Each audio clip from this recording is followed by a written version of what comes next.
Looking for a summer experience your child will never forget? Camp Paw Print and Camp Wildside at Dane County Humane Society offer unforgettable opportunities to learn, explore, and grow while having fun. Perfect for kids ages 7 to 12, Camp Paw Print features hands-on animal encounters, crafts, themed lessons, and more. For youth ages 12 to 15, Camp Wildside offers unique themes focused on wildlife exploration, nature adventures, and conservation activities. Make lasting memories with these one-of-a-kind camps. Spots fill quickly, so register today at giveshelter.org/education. Hello, CityCast Madison host Bianca here. At the end of today's episode, we have a special guest, Julie Gockman from TaskRabbit. She's going to talk to me about why TaskRabbit's launch in Madison is already taken off and how it can help you tackle your to-do list or earn flexible income on your own terms, sponsored by TaskRabbit.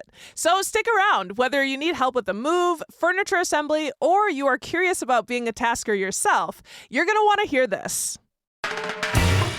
This is CityCast Madison. I'm Bianca Martin, and here's what Madison's talking about. Today, it's Thursday, so of course it's time to dish on Madison's food and bar scene. One quintessential Wisconsin meal is the fish fry. It might come in just after the cheese curd. But who has the best fish fry in town, and how can you tell? Joining me now is someone who thinks about that a fair bit. Fish fry expert Mike Seidel from MadisonFishFry.com. Mike, welcome to CityCast Madison. Hey, thanks for having me. This is such a fun conversation, and I just love that you have a website for Madison Fish Fries. Like, is it a love, a fascination, a tradition? Like, how did you get into the fish fry game? It's probably a little bit of all those things, actually. So back in like 2004, or even before then, a buddy of mine and I would go out for fish every Friday. And back then there wasn't podcasts or social media, so we didn't know where to go a lot of the times. And we just started going places and cataloging and writing them down. And he's a big list guy, and so am I. So we just started ranking them and figuring out our favorites. And eventually it just morphed into this Madison Fish Fry beast. Yeah, you've got a following. People turn to you to find out what's going on. And I mean, have you come across many other folks who are doing this or are ranking fish fries? Or are you guys like a one of one? I think we have the history, so we have some cachet there. There have been a lot of people over the years that have kind of come and gone in doing it. When we started, there was another lady in town who was doing it, and she stopped for whatever reason. And there was another guy who started doing one for a while, then he stopped for whatever reason. I think a lot of people, their waistlines can't necessarily handle it, so they try it for a little bit, then they get out of it. There's a guy over in Milwaukee who does a bunch. I've been out to fish with him a couple times. He's a good dude, but no one with the longevity that we've got, for sure. You've like really been eating fish fry basically every Friday since 2004? At least once, sometimes twice. Wow. I mean, how many fish fries is that? I mean, you are really the guy to talk to. It's all cataloged in a database, so I can get the exact number, but it's between 1,750 now or something like that. So we're approaching that 2,000 mark, which hopefully we're still here. Hopefully your heart is still... Hey, the cholesterol is pretty good from what I see. That's huge. I mean, I'm super stoked. Before we get too deep, like I grew up in Wisconsin. Did you grow up in Wisconsin? I did. I'm from Southwest Wisconsin originally. Yeah, so it's like fish fries are it's a part of our culture. But before we talk about the judging and get to the best of Madison, can you explain a bit why fish fry is such a big deal here for Wisconsinites? Smarter people than me have gone into the history of it. Most people believe it kind of started over in Milwaukee with the German immigrant population over there. During Prohibition, they would offer free fish, basically, to get people in the door to enjoy the other things that were going on under the table.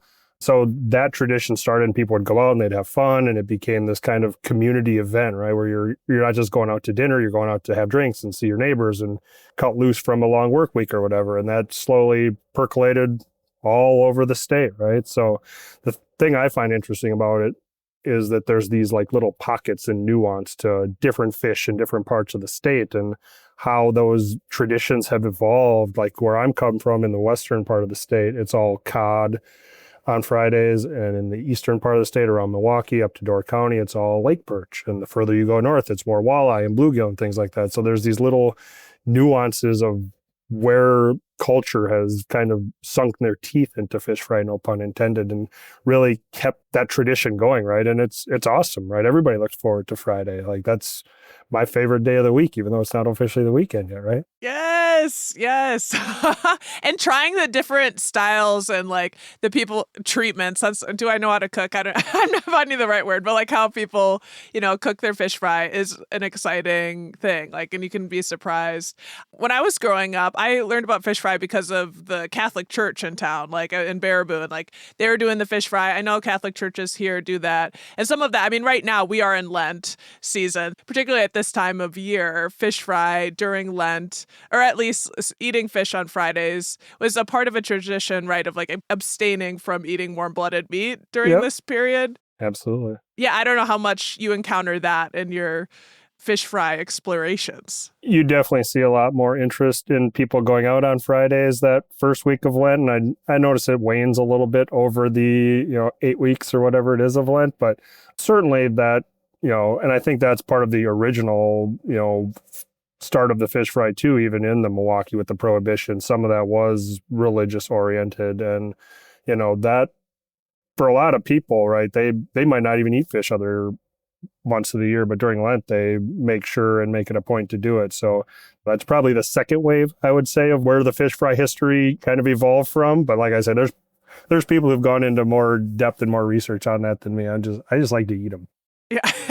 Let's get to the fun. Yeah, we hit it. Now let's talk about like what are your, this is going to be hard because you've had so many, but like top 5 to 10 fish fries in the Madison area. You do not have to hit 10, but like if you are like, oh my God, I can't narrow it down, do as many as you think are interesting. I could probably hit 100 if you asked me to. It's hard because just like anything, there's a lot of nuance to it. I feel like if you're a freshwater fish eater, you like a specific one. If you're more of a saltwater fish, cod, haddock kind of person, you're probably like a different one. Do you like a bar? Do you like a supper club? Do you put a lot of stock in how good the old fashioned is at the place? So for me, it's kind of a conglomeration of all those things, right? So like Toby's Supper Club, I don't know if you've ever been to Toby's. It's on the southeast side of town. It's overall fantastic. Their fish is great. Their sides are great. The atmosphere is great. The food is really well priced for everything you get. They do a great job, family owned, family cooks, all that kind of stuff.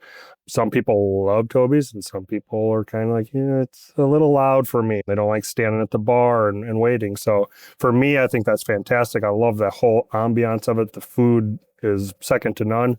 The Villa Tap, the bar up kind of by the airport off Packers Avenue, phenomenal fish, great owner. He cooks all the food, all around amazing fish, good. Lake perch, probably the best in the city. Walleye, probably the best in the city. It's certainly up there at least. Everything else really good. Kind of a no-nonsense tavern fish fry, but just really well done. Everything executed really well.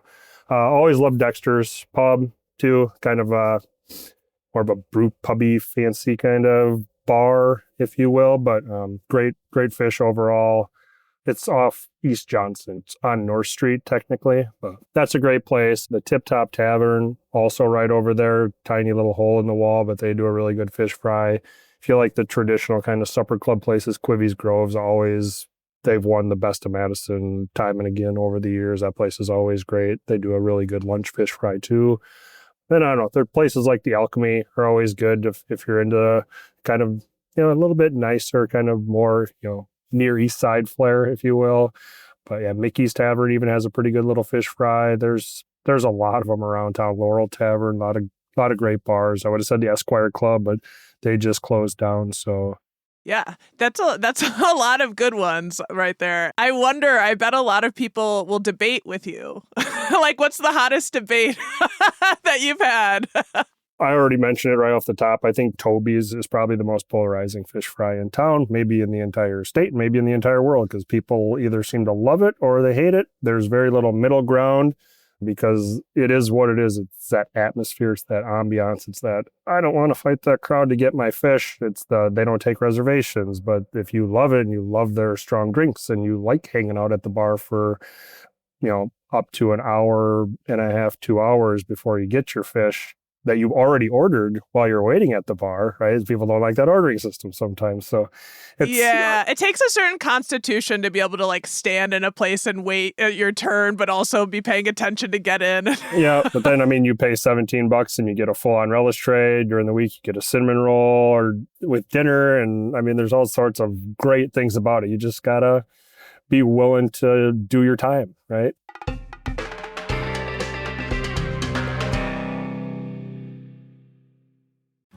Hi, CityCast listeners. This is David Plotz. I'm the CEO of CityCast, but I also have another job. I'm one of the hosts of the Political Gabfest, Slate's politics podcast. Every week, I get on mic with my co-hosts Emily Bazelon and John Dickerson, and we talk about politics and a lot more about other things that we care about. The Gabfest has been going for more than 20 years because the three of us love talking to each other, and we have an amazing community of listeners. If you like the open-hearted, curious way CityCast approaches cities, I think you'll like the Political Gabfest too. Stream it on YouTube or wherever you get your podcast. Let's talk about judging. Like, how do you judge a fish fry just on the food alone?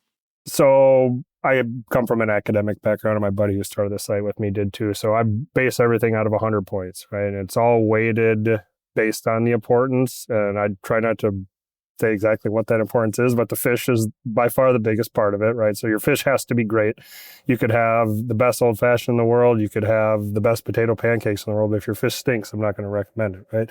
So fish gets a big chunk of that score. And then I break down the potato, the tartar, kind of weighted relatively equally in my book. And then, there's got to be some bread with a fish fry, traditional rye bread, the Milwaukee style fish fry. That's what it was. And there's obviously a lot of variations on that. You'll see the little bread loaves at the supper clubs, which I like. There's the Dorf House up in Roxbury. They do these fry bread fritters with honey, and they're just absolutely amazing. So I love that. Unique takes, as long as there's grandma's dinner roll, that works for me too. But there's got to be something there to get those points out of me. Then just kind of the overall, right? Do you have great old fashioned? Do you have a great atmosphere? Are people happy to be there? Like, that matters too. So all those things are kind of weighted accordingly. I love this scale. And this is like, I'm sure this is about to inspire folks. A big topic of conversation for me and my partner and his family is coleslaw. Yeah, that's a hot one, right? Because, like, are you a creamy or are you a vinegary slaw kind of person? Do you like, I've seen raisins in it. Some people love golden raisins in their coleslaw. That's not me. There's some food service places that deliver their coleslaw, and you'll see that stuff a lot, right? You get a 4-ounce cup of Cisco coleslaw, and that's perfectly fine with me. But I do like a nice unique take. I like a vinegary slaw a lot. I like a good creamy coleslaw a lot. Toby's, again, they have like a homemade recipe. It put a lot of really sugary kind of coleslaw, which can be really good too. So it's a necessity. Obviously, you got to have coleslaw. And if there's something where you can have coleslaw or potato salad or cottage cheese, I always go for coleslaw just because that's kind of the ubiquitous starting point. But you need some slaw. You need slaw. I think that's a must. Yeah, I think I've been turned on to the vinegar slaw more recently than ever. And they really both have their places. Because it's like I've always been, with the creamy slaw. And then, I feel like it probably also depends on what else is on the plate and like how they've prepared that. Yeah, and the best places are the ones that have a salad bar where you can get creamy and vinegary at the same time. They can get it all. You could have it, however you like. I am curious, do you ever go back to places that you maybe I didn't have that great of experience at just to see if they've improved? I do, being that it's social media and everyone's kind of a critic and some people are very sensitive to that stuff. If I ever get a message that's like, hey, you should go back here, you missed the boat, you tried the cod and you should have had the walleye, or vice versa, that kind of stuff, I will go back. I don't hold it against anybody. A lot of times I get messages that are like, we read your feedback and we've changed something and we want you to come back and try it. So there's times I get those too, which is nice. It's not just you're a freaking idiot, like, don't ever set foot in here again. I don't get too many of those, but once in a while, I try to be pretty kind with the reviews overall. I've grown over the years, but I wasn't always so kind.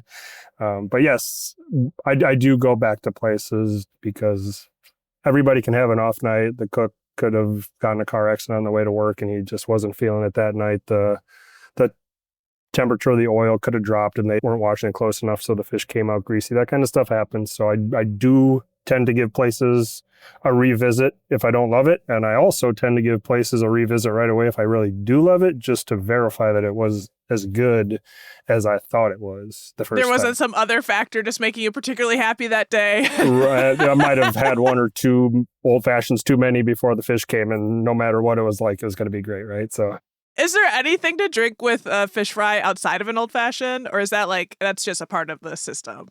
I think that's the default for sure for most people, brandy sweet, right? I'm not a big brandy guy, so I get mine whiskey sour. But I mean, I usually got to have a beer with my fish. I've tried to not, and there's just something about it doesn't hit quite right if you don't have that light beer or whatever kind of beer you're in, Spotted Cow or Potosi Cave Ale or whatever the case may be. So. Well, that makes me think about the batter of the fish. Is there anything to be said about that? What have you learned over time about what's really hits? Yeah. So when you're talking freshwater fish, I like breading over batter for the most part. Dry, because some people call it a shore lunch, right? Dry breading, good seasoning in it. When you're talking cod, haddock, pollock, maybe even some of the ocean fish, then you start getting into the nuance of the batter, right? Because the cod and the fish meat itself is pretty plain, and I kind of call it a cod canvas sometimes. It's just there to paint that batter on, right? So, nice. So if you're talking beer batters, I think the biggest thing that I've seen over the years, the places that have the hardest time or their fish just doesn't kind of make the grade as much, or the places where the batter gets really, really thick. The key to a good beer batter, I think, is that really thin. It's almost like a skin, right? And I've heard a lot of little things over the years too, like, did you soak the fish in beer beforehand? Did you soak it in sweetened condensed milk beforehand? I've heard you got to season your beer. I don't know if you've heard that term. You actually crack your beers open a day or two before, let them go flat, and then use that in the seasoning to releases some of the effervescence, and then it doesn't get that real bubbly, airy, frizzy crunch to the outside. So that's the stuff that the places that really have it figured out have that little thing that they do. Is the seasoning of the beer that makes your batter really stick and nice and smooth. And right, it doesn't just, I don't pick my fish up and the batter all falls off and then I'm left with trying to eat pieces of batter and pieces of fish separate, right? Does it cling? Does it hold?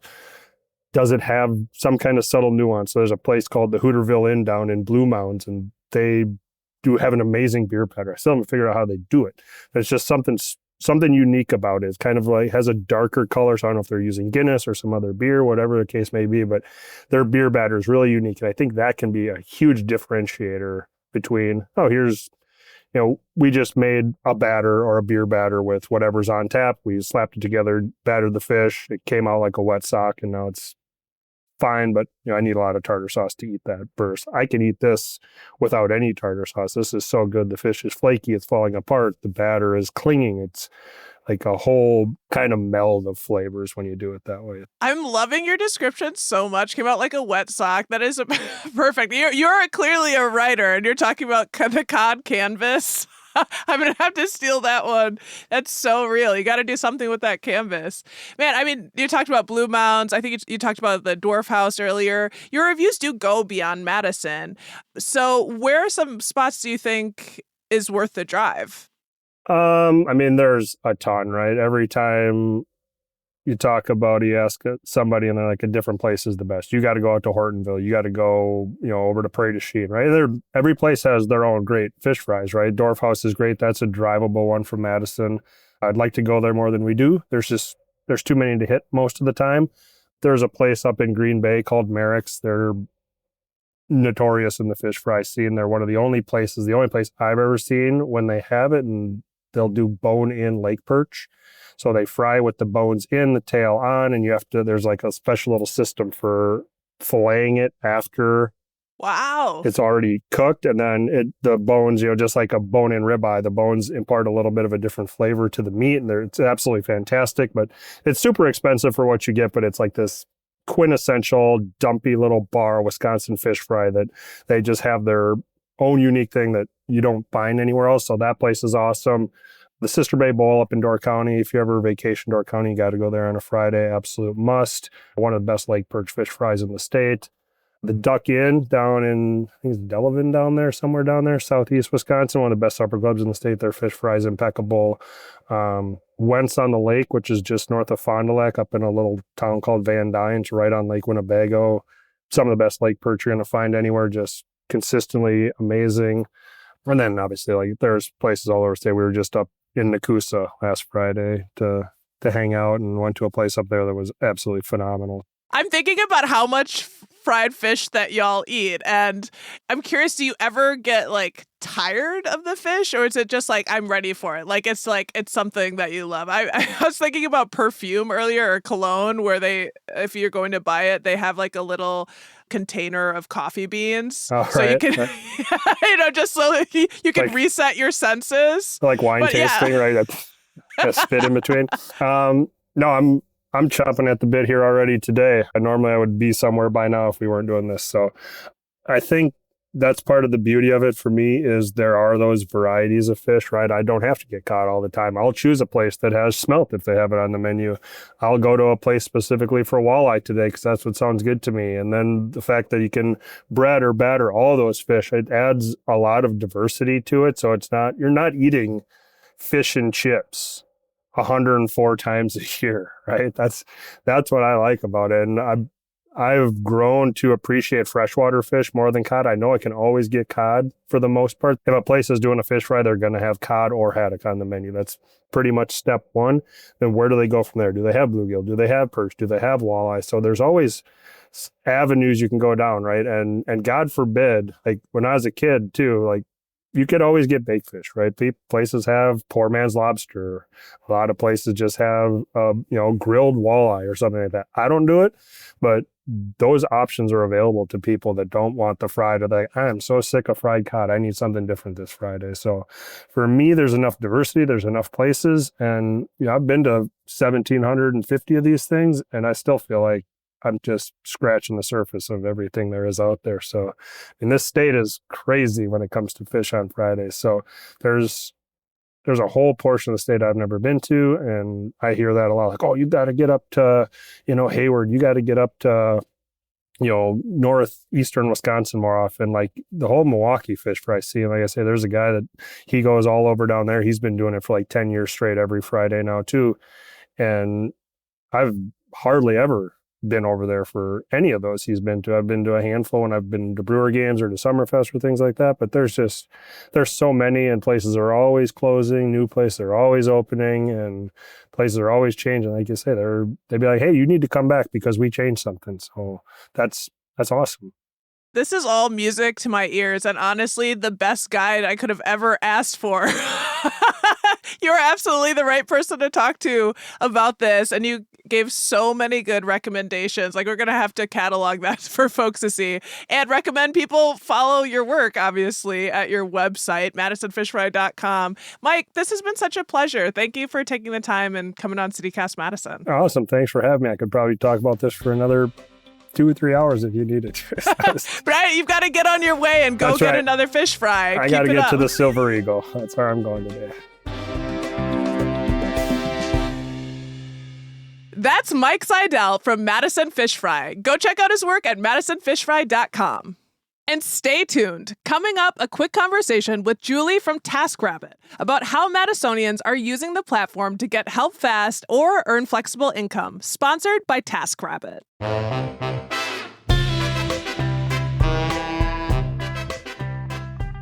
That's all for today, here on CityCast Madison. I'm your host, Bianca Martin. Don't forget, you can support the show and get great perks by becoming a CityCast Madison neighbor at membership.citycast.fm. And if you enjoyed the show, why not share this episode with someone who's got a belly for fish fry and the heart. All right, y'all. We'll be back tomorrow morning with more stories from around the city. Until next time, take good care, and thanks for listening.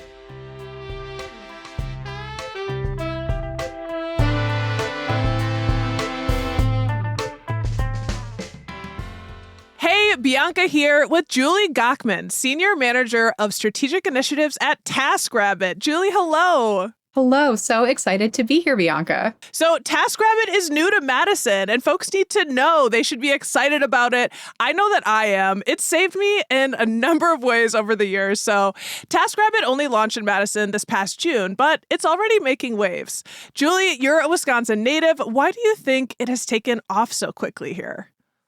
Totally. So Madison is a city that values community and helping neighbors. So our model is a perfect fit. Since launching in June, Madison has actually been one of our most successful new city launches. I think locals here really appreciate the flexibility, whether they are looking for help or looking to earn extra income on their own terms.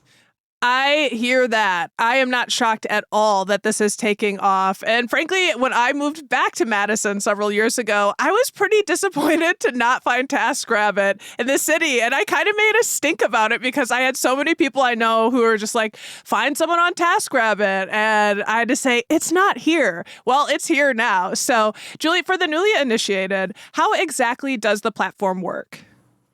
So it's all about connecting you with skilled neighbors. You just download the app, describe what you need, like furniture assembly, mounting, or minor home repairs, and you'll see a list of vetted local taskers. You can see their rates and reviews up front.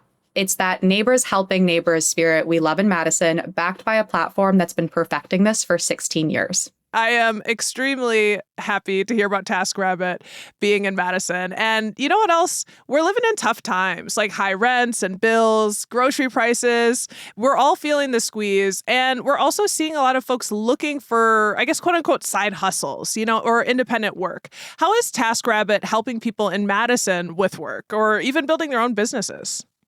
100%. So it's more than a side hustle. It's true entrepreneurship. Taskers are independent contractors who choose their own rates and hours. On average, U.S. taskers earn $49 an hour. And because Madison is growing so fast, we are actively looking for more taskers to join us. You keep 100% of your rate and 100% of your tips. TaskRabbit just handles the logistics and payment protection for you. $49 an hour. Heck, maybe I'll sign up. That's awesome. So there are a lot of benefits. I think for some folks, inviting a stranger into your house might be like, I'm not sure about that. It obviously presents some risk. How do you ensure that the person coming into my home is someone that I can trust? We totally understand that concern, so trust is our top priority.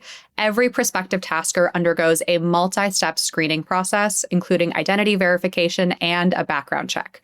We want Madison residents to feel as confident using the app as they do asking a friend for a hand. Yeah, I have a kind of funny anecdote about it feeling like having a friend with you doing a task that needs to be done. I found someone on TaskRabbit who I confirmed to help me with a move a few years ago. And, it was a set couple of hours, 10 a.m. to noon. And then literally something catastrophic struck. I'm being dramatic, but for me, it was catastrophe. I somehow dropped my U-Haul key in a grate at Goodwill en route with the tasker, and this man stayed with me for several extra hours, even though he already had plans for his day, just to make sure that I could make my time-sensitive move. It was crazy. I was so grateful. Moving has so much pressure involved, and they were really nice, and they felt like a friend and just a great human being. And I just would have been extremely out of luck without them. We're familiar with those really tough moving stories, and we're also really familiar with how the right tasker can make all the difference. Well, Madison is a transient, happening city with regular cycles of folks who move in and out, especially around the university. We even have a holiday named after the moving week, Hippie Christmas.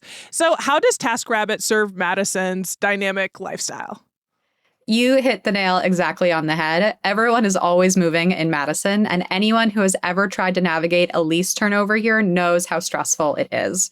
TaskRabbit is a lifesaver for that. We see a huge demand for help moving and furniture assembly, but it's also about the lifestyle. People here want to be out on the lakes or at the terrace, not spending their whole Saturday putting together a bookshelf. Taskers provide that extra set of hands so you can enjoy the best of Madison while a skilled local neighbor takes care of the to-do list. Oh, yes. And also like mounting your TV. There are all sorts of things that when I first moved, felt like I wish I could hire someone from TaskRabbit. So Julie, thank you so much for being here. Of course. Thank you so much for having me. We are so excited to have TaskRabbit in Madison. Yeah. So folks listening, again, check out taskrabbit.com to learn more. We'll have that link for you in our show notes as well, so you're just one click away. Thanks for listening.